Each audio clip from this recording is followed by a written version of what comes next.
Et si je vous disais que deux investisseurs avec les mêmes objectifs de prix peuvent avoir des gains totalement différents, simplement en ajustant leur stratégie de prise de profit? Vous me croyez ou pas? Dans cette vidéo, je vais m'amuser avec trois profils d'investisseurs différents, Pierre, Paul et Jacques, et on va comparer leurs performances en fonction de leur plan de vente. Je pense que tu risques d'être un peu surpris par le résultat, donc je t'encourage vraiment à rester jusqu'à la fin. Allez, c'est parti! Alors avant de commencer, je vais te présenter les trois investisseurs. Donc le premier, c'est Pierre. Ce gars-là, il croit en la crypto et il a fait un plan de vente basique. Il a réfléchi à prendre des profits, mais il s'est pas trop embêté dans sa stratégie. Donc le deuxième investisseur, c'est Paul. Alors Paul, lui, il compte vraiment sur les cryptos pour make it. Ce qu'il veut, c'est faire de l'argent et il veut utiliser des stratégies risquées. Et le troisième investisseur, c'est Jacques. Lui, il est tranquille, il arrive proche de la retraite, il se dit que les cryptos c'est pas mal pour peut-être faire quelques gains, mais il veut pas trop abuser quoi. Il va se contenter de peu. Donc pour comparer ces trois styles d'investissement différents, on va faire une hypothèse. Ces trois investisseurs, ils pensent que l'Ether va sûrement bien se valoriser à l'avenir, alors ils en ont acheté pour 2000 $. Tu vois dans la partie achat, ils ont tous les trois acheté de l'ETH quand il valait 1000 $, 1200 $, 1500 $ et 1750 $. À chaque fois, ils ont mis une cartouche de 500 $.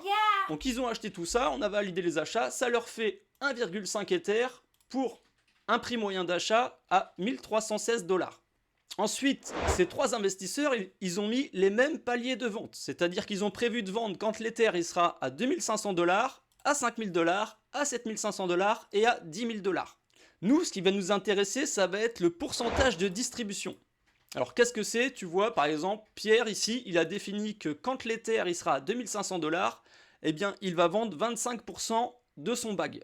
C'est ça la distribution, c'est le 25%. Au total, on doit distribuer 100% de notre bag.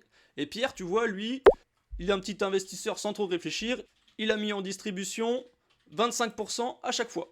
Donc si on zoome un peu, ici on voit que la courbe orange c'est le pourcentage de distribution. Tu vois, elle est plate parce qu'à chaque fois c'est à 25%, c'est là. Et en vert, on va retrouver ses gains à chaque TP. Donc là on voit que Pierre, si le cours de l'Ether il monte jusqu'à 10 000 $, eh bien il aura empoché 9 494 $. Alors Paul lui, comme je t'ai dit, il est un peu plus agressif, il a un profil un peu plus risqué. Donc lui, il a décidé de vendre gentiment au début et beaucoup à la fin. Tu vois, à 2500 $, il va vendre 10% du bag. Et arrivé à 10 000 $, il vendra 40%. Il monte simplement. Tu vois que là, au niveau des courbes, on n'a pas les mêmes. La courbe orange, on a 10%, 20%, 30%, 40%. Et on voit une courbe verte qui fait un peu l'exponentielle. Lui, si le cours de l'Ether il arrive à 10 000 $, il aura empoché 11 393 $. Et maintenant, Jacques, qui est plus tranquille, lui, il a pris la stratégie inverse de Paul. Il a décidé de vendre énormément au début et très peu à la fin.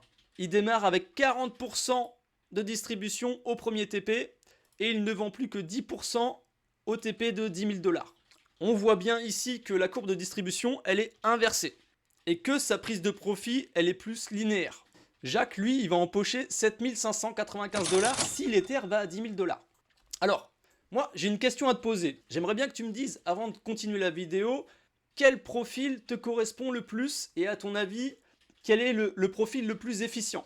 Alors, dans les résultats, tu vois que ici on a une petite courbe en fonction des prises de profit. On voit que le gagnant au 4e TP, c'est Paul. Il n'y a pas photo. Parce que lui, il a vendu énormément à la fin. Mais regarde ça. Il faut faire très attention à ce truc-là. Paul, il est uniquement gagnant sur Pierre et Jacques si l'Ether va à 10 000 $. Donc, si l'Ether, admettons, il va pas à 10 000 $, mais qu'il s'arrête, admettons, à 8 000 $, du coup, on voit que Paul, eh bien, finalement, il aura fait moins de gains que Pierre et Jacques. Moi, ce que je vois avec ce graphique, c'est que Jacques, qui a l'air tranquille, très serein, et on se dit, oh, il prend pas de risque, ça va pas payer, eh bien, je trouve qu'il a de très bons résultats.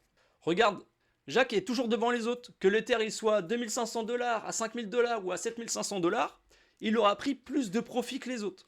Alors, il n'y a pas vraiment de gagnant et de perdant, parce que tu vois, Pierre, lui, qui avait une distribution lissée, il suit un peu la courbe de Jacques, mais il le double quand l'Ether passera à 10 000 $. Moi, ce que je veux te dire à travers cette vidéo, c'est de faire attention à ta prise de profit. Déjà, c'est très bien d'acheter, mais vendre, c'est beaucoup plus dur. Donc, si tu fais un plan, déjà, c'est pas mal. Donc moi, tu vois, je me sers du crypto-planner pour faire mes plans. Sur chaque crypto, j'ai fait un plan d'achat, un plan de vente, et je sais exactement ce qui m'attend. Après, je suis pas devin, forcément, je sais pas où le cours des cryptos va s'arrêter, mais je sais combien je peux empocher. Et ça, j'adore. Donc si tu veux faire pareil, si tu veux créer tes plans, eh bien je t'invite à regarder en description, à cliquer sur le lien du crypto-planner et tu pourras te le procurer. J'ai vraiment fabriqué ce produit pour vous aider et je l'ai mis à un prix mini. Si tu trouves des produits moins chers que ça en crypto, tu m'appelles. Lors du dernier bull run, il m'a vraiment aidé à prendre mes profits, même si c'était difficile. Au moment de vendre, on se dit que oh, le cours il ira toujours plus haut, mais une fois que tu as fixé ton plan à froid, quand la target elle arrive, eh bien le plan il te dit d'exécuter, donc tu exécutes quoi, même si ça fait mal. Et je peux te dire que grâce à ça, j'ai pris des profits correctement. Tu l'as compris, je t'invite à bien réfléchir à ta stratégie de vente et tu peux me dire en commentaire quel profil tu es. Est-ce que tu es plutôt Pierre, Paul ou Jacques? Allez, c'était un plaisir et moi je te dis à la prochaine.